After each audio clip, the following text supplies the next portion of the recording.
Hi, this is Roger, thanks for dropping by. I'm going to do some more work on the Disas today, which will be the end part of this video, so if you're not interested in the Disas, okay. Now this is a giant tub of perlite. I'm quite annoyed.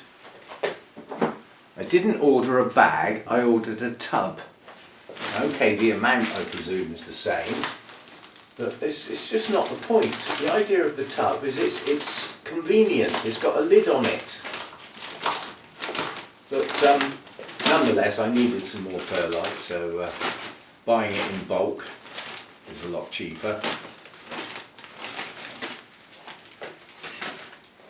So luckily with this tub, the previous one I got, from the same company, would you believe? What I did was I got off all the perlite off of this, just leaving the bit of dust in the bottom, which I emptied out. So that's already gone in there, but there's not enough. So what I want to do now, there's 2 bags. I wonder if that's because one's got a hole in. So we better not risk it, had we? We better leave one inside the other. See what I mean? All this fuss when I should have just got a tub. Still, you just can't get the service nowadays. If you go over to the Gardening Channel, there's a new video over there. I've just bought some stuff for the garden from China, from a Chinese-based company, and I had the best service I think I've ever had. Buy something from a UK company, you get messed about.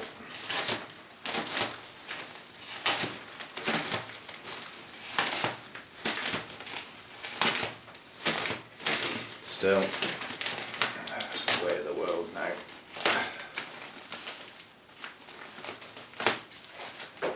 Right, now we can get at it.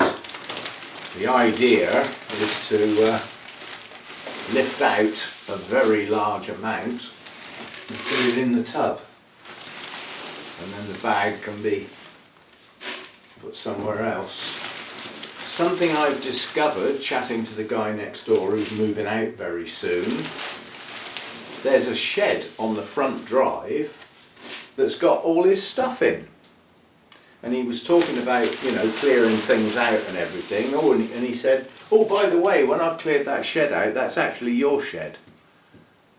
Now he tells me, I've been here nearly 3 years and he tells me now that that shed is actually mine. Nobody else told me. The agent didn't tell me, but he's kept his stuff in it all this time. But once he clears it out, I'll make sure it's waterproof, and then I think I might store things like media, stuff, you know. I mean, there's some things I've got in the carport that are too heavy to carry round here. I mean, they're okay in the carport, it's dry there. But yeah, so I've got effectively another shed roughly the same size as the one in the garden. I mean, I don't know what I'm going to keep in it. It would make an ideal bike shed, you know. But next door have got bikes, the kids have got bikes. Where do they put the bikes? They throw them all over the drive. Much better than putting them in the shed. In the dry. Right, so that's filled me tub up. Because this is convenient, it just sits on a shelf, on the bottom shelf in the lounge.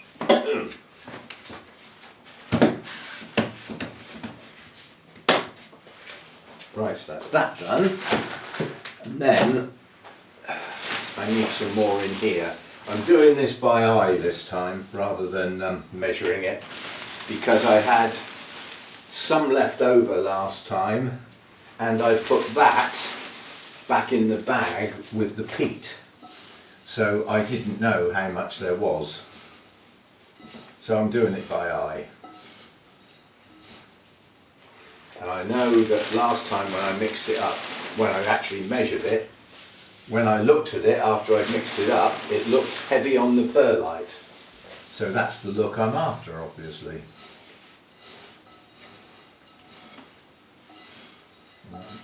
think that's sort of somewhere near it now. Any giant lumps of peat I'm breaking up as I come across them.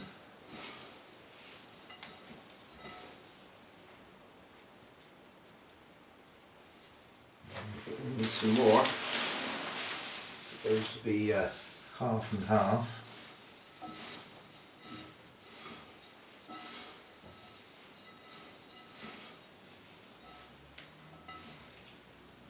I reckon that's about right.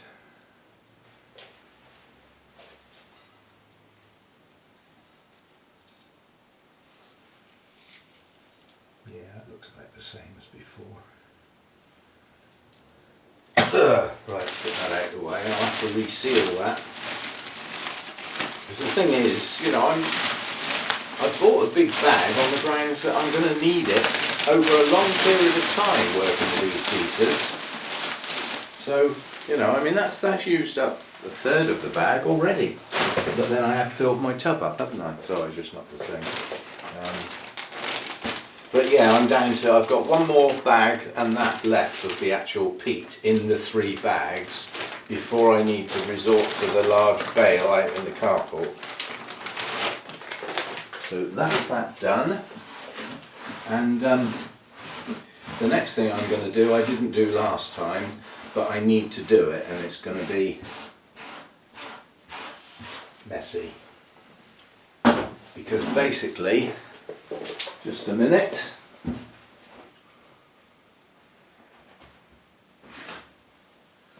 Basically, last time I stood all the repotted Disas in a tray of water, expecting it to wick up.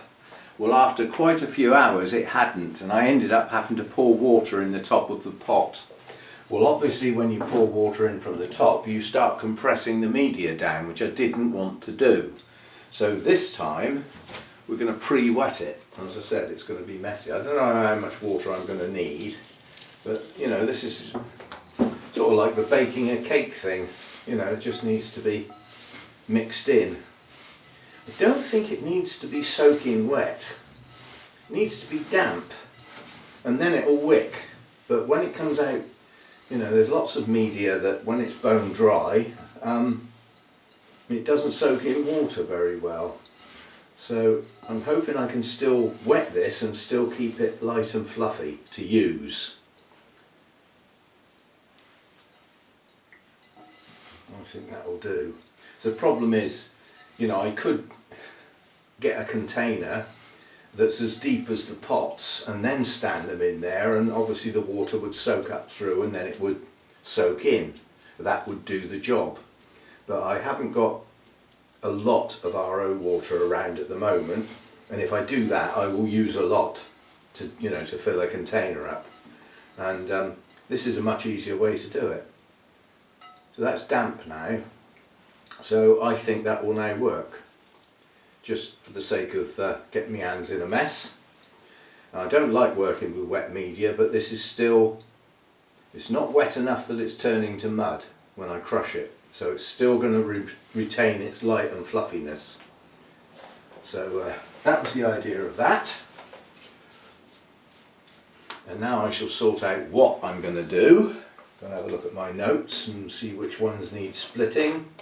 And, you know, have a look and make sure that's still the case. After the last session was an eye-opener, because it, you know, things that looked as though they were supposed to split into 4, when you look at them in reality, there weren't enough plants. You know, one got split into 2 instead of 4. So I'm making adjustments as I go along. But I'm going to have a look at some to do, and we'll go from there. And in addition to that, later on this afternoon, it's going to get a bit crowded in here, because the cymbidiums are going to have to come in. We've got 2 cold nights coming up, and Thursday night into Friday morning, it's possible we're going to get a frost. Now, I know from experience that this area here has got a microclimate that normally means we stay 2 or 3 degrees above what everybody else gets. I mean, you can go inland here to Ringwood, which is whatever it is, 4 miles up the road, and they can have a hard frost, really hard frost, and when you leave here there isn't any. You drive into it as you go inland. So even though they say along here it's going to go down to 1 or 2 degrees, the chances are it won't. It'll stay around 4 or maybe even 5. That's still a bit low for the cymbidiums, as a bit of a shock to them because it hasn't gone down there gradually. And this cold snap is just literally a wind change that's going to change back again. So they can come in today, later on today, as the day heads towards the night.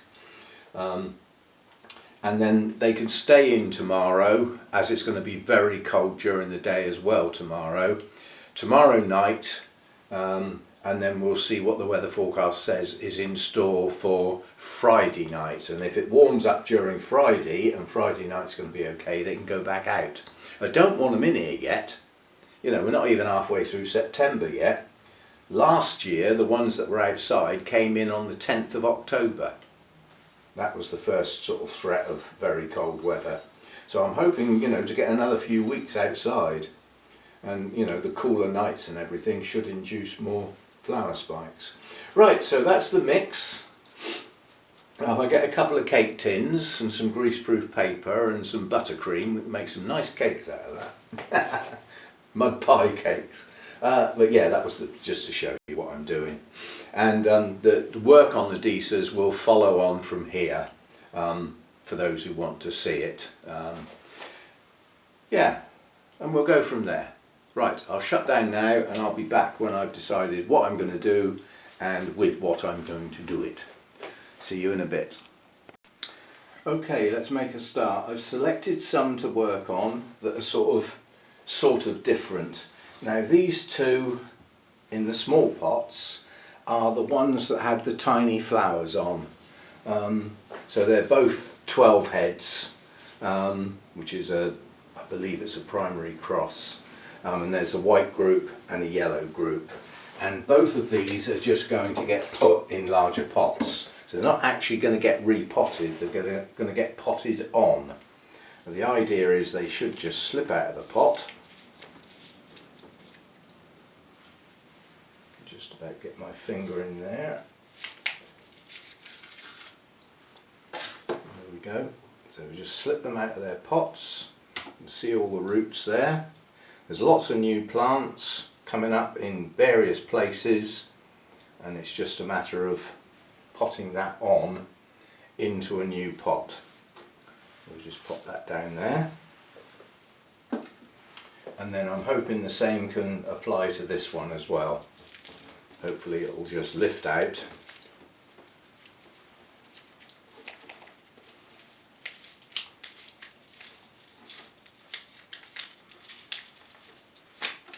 There we go.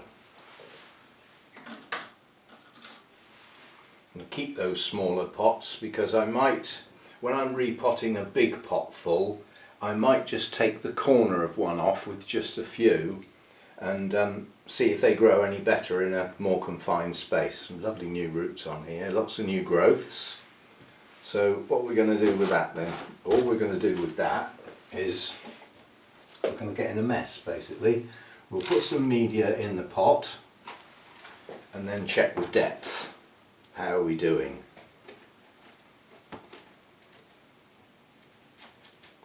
That's about right. Yeah? I'm just looking at the height to, you know, that's all I'm trying to do here.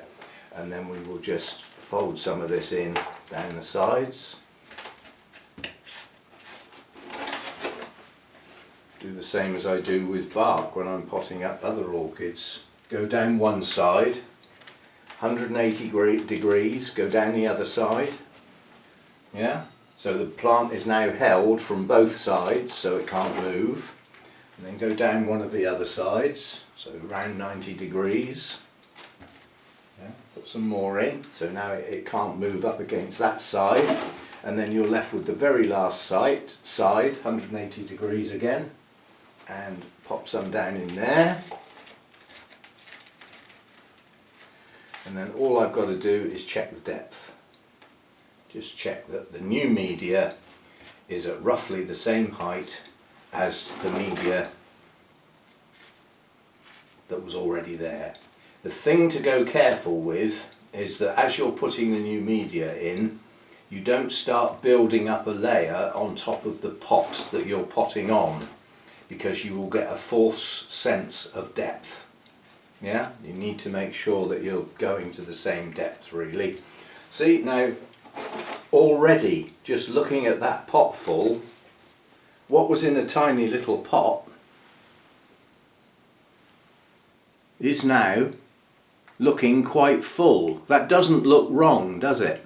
And those new growths now have got plenty of room. They've got plenty of room. Just going to put a bit more in that corner. So that's one done. The tag that's in the middle there, I'm just going to move that to the edge.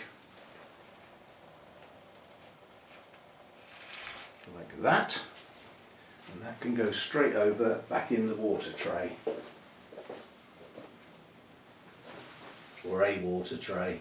I've got a water tray that had 5 large pots in it, space for one more, so that's where that one's gone.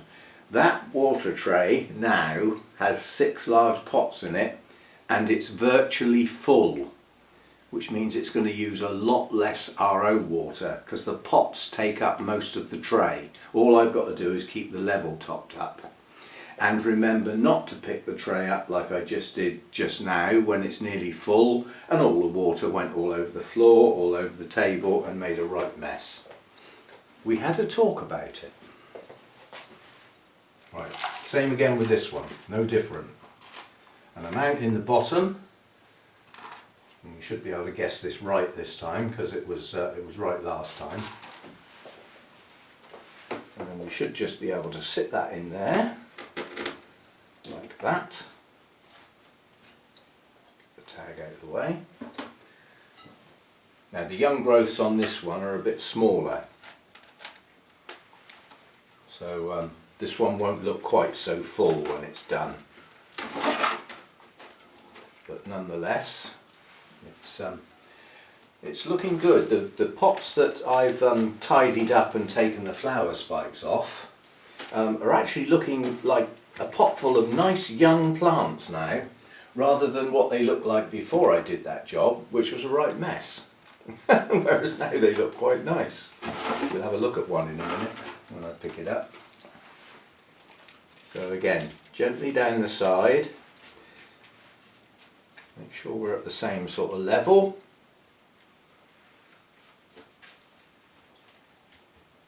And I'll find out in a minute whether this is wicking up okay, and if it's not, then I will have to pour some down from the top, but I'm hoping to get away with that this time. Whoops!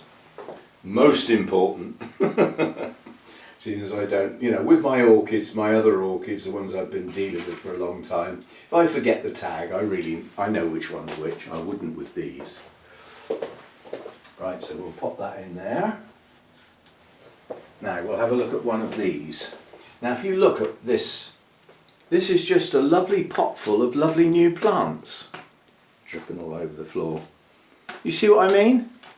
So when that's split, and they're moved on into the bigger pots, hopefully it's going to look quite nice. That's my theory anyway. And hopefully this is going to come out reasonably well. Place my fingertips in a place where there aren't any new growths. Yes, that's come out nicely.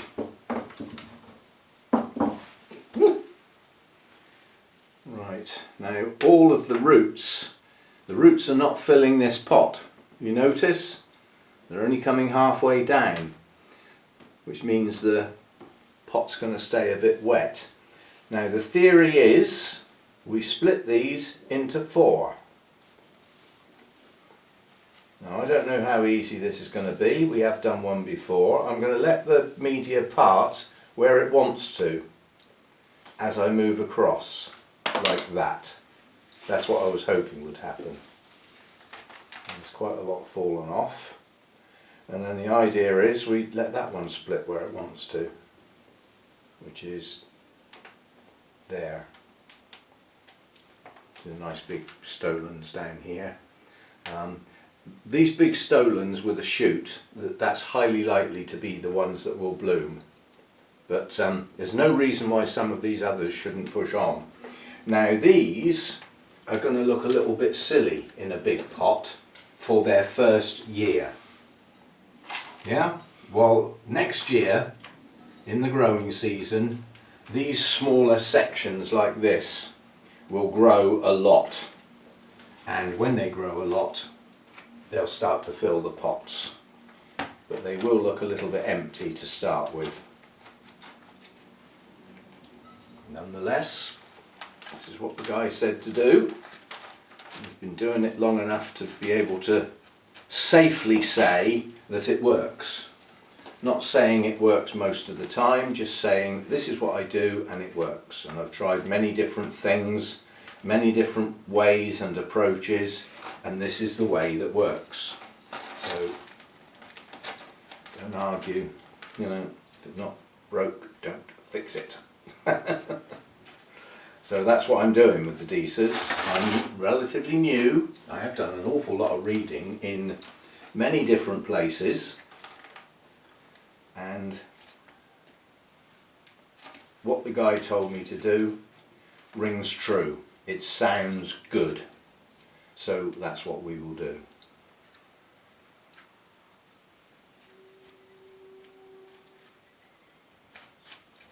So like I say, these don't look quite so good, but we do have a problem now. I only have one tag. So what I'm going to do is I'm going to put all these splits, I'm going to keep together over here, and then I will do tags. So we've got another one here. This has got a couple of nice strong growths. I'm getting through the pots, aren't I? Still, the pots were cheap. You know, if I run out of pots, I'll get some more pots. It's not a big deal. Let me just pop that in there, roughly the right depth. And next time I do this, the pot full of media over here, mixed up and made damp, will be a lot closer to where I'm using it, instead of having to carry it across my table, dropping it everywhere. I'm not dropping much. Most of what I'm dropping is going in the tray below me.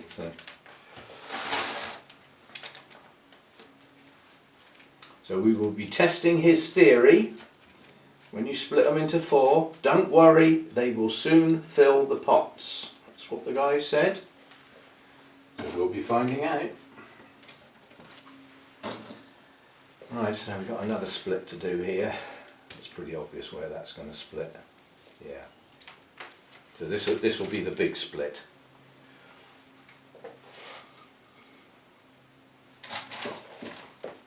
I mean the bigger piece, basically.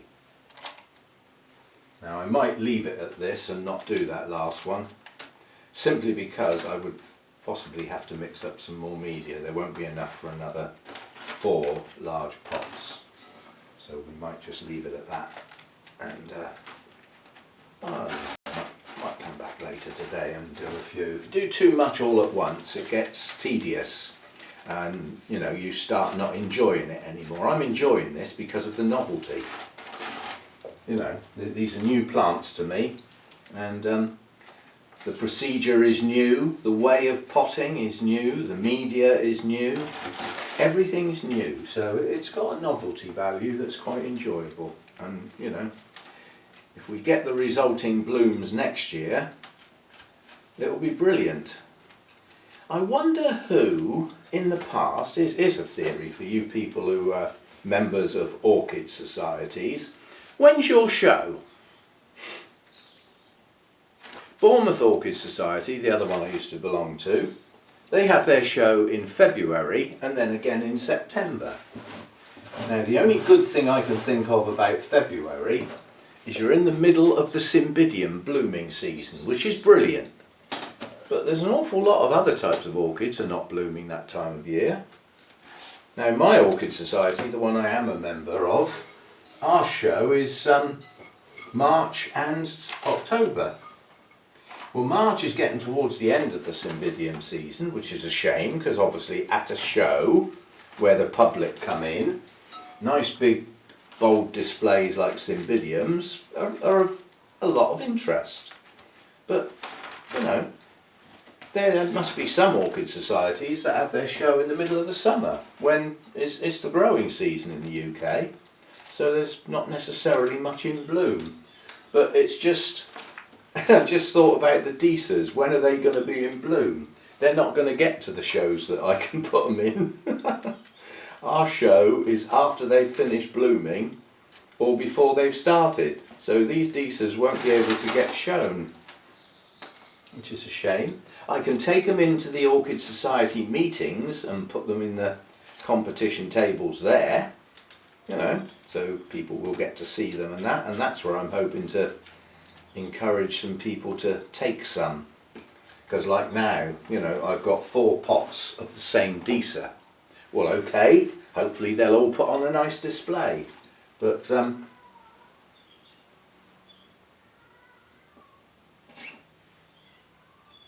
Mojo in the dim and distant. I wonder if I can get. I'm going to make a start. I want to do this one. I'm just going to put these 4 in a line, and then I've got room to do another 4. And this pot is quite different because this is a vigorous pot. This is a pot full of quite large plants. So this one produces its new plants a lot earlier than that last one we did, because they're far more advanced, yeah?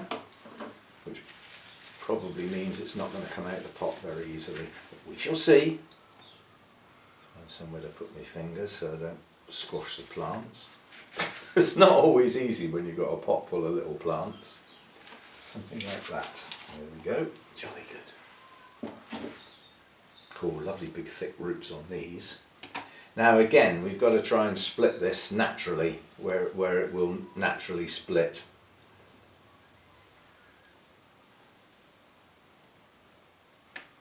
So I'm just trying to guide it basically. Bottom bit falling off. I think it's going to go about there somewhere.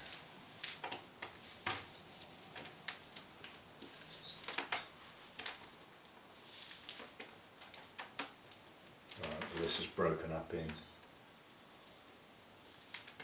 You might have to do this one differently. See, I've got a very small group there with only a couple of plants, and then I've got some that have fallen off the edge here.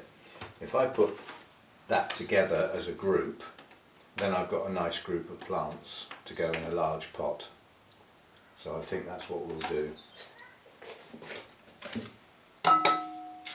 And if I have to mix up some more media, then so be it. This one's a bit different because a lot of the media's fallen off. So this is more like normal potting for this one.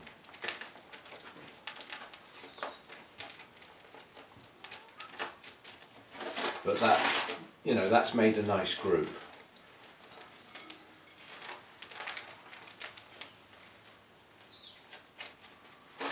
And then they've got plenty of room to expand and grow some more new growths towards the end of next year, when these won't need repotting again at the end of next year. They'll go 2 years before the peat, you know, is starting to get wearing a bit thin.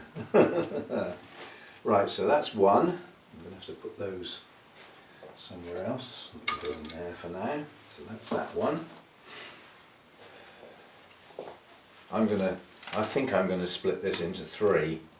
So I've got a clump of large plants there on their own, and some smaller ones sticking out the side here. So what I'm going to do is join these in with these and make a nice pot full. So this one's going to get split into 3, not 4.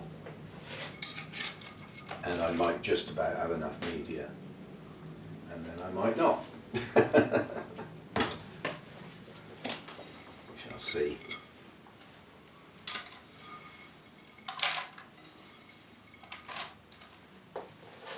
So I've actually got quite a bit of media in here that I've dropped. I've kept it separate. I've repotted them over on the edge, so that any that I drop doesn't get muddled up with the old media. But I think this will make a nice group.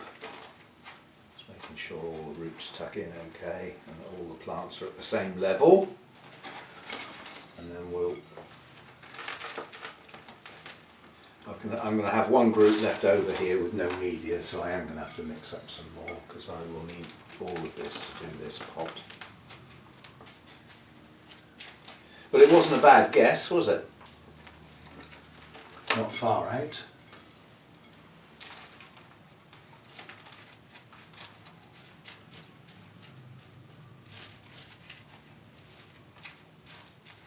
And the other thing I'm going to have to do now is I'm going to have to go down in the shed and get another sort of the seed trays.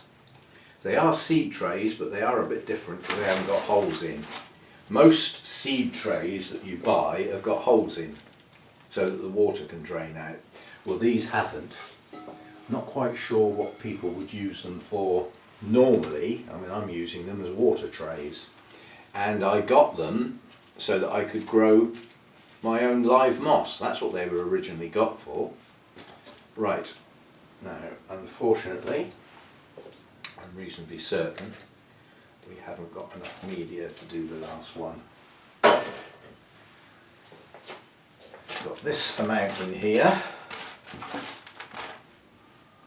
and none in the bowl, so I am going to have to mix some up. And if I'm going to mix some up, there's a little plant hanging out the side. I don't know what it is. I don't know what it is, so I can't put it in any of these. I don't know where it came from. I'm going to have to sacrifice that. I've got more than enough, haven't I? I know somebody's going to say, you could have potted that up separately in one of those small pots, but I still won't know what it is, will I? Chances are it's too small to bloom, so I'd have to keep it a whole year into the next year before we find out what it is, so can't be bothered. So I am going to have to mix some more up, and as I'm going to mix some more up, I will mix up enough to do another pot full, another split, or possibly pot on the last of the small pots, maybe, I don't know, but I will do something. But there's no need to film it. You've seen enough for today to see what I'm up to and the prep process, the mechanics, and somebody's going to have to do some washing now. Yeah, it is a mucky process basically. It was not a mucky process when I was working with the media dry, but then that just didn't work very well, so I'm happier doing it like this. And I'll go and do some labels so that we don't get these muddled up, and I'll finish up. I'm going to do a bit more, but I won't film it. I think that's enough for one video. And basically, I know it's not my Sunday chat, but thanks for everybody who supports the channel, especially those that are watching this that are thinking to themselves, well, I can't get hold of them, I can't grow those, but you're still showing an interest because it's my interest, if you see what I mean. So thanks for supporting the channel. And one thing I will say, those who notice these little details, if you have a look at my number of subscribers, it's around 20 short of clicking over 16,000. And that's nice. It's a nice feeling when you think to yourself, I've added another 1,000. It's still not 20,000, which I really, really, really would like, but then that's not a magic number for YouTube anymore. It was once, but it's not anymore. It goes from 10,000, which I've long since forgotten about, and the next one is 100,000. I doubt if I'll live that long. But yeah, clicking over another 1,000, so you know, if you're not subscribed, you could be one of those that took us over the 16,000 mark. So think about subscribing, and don't forget the old thumbs up. That costs you nothing and does the channel the world of good. So don't forget to click on the old thumbs up. And I will see you next time. Thanks for dropping by.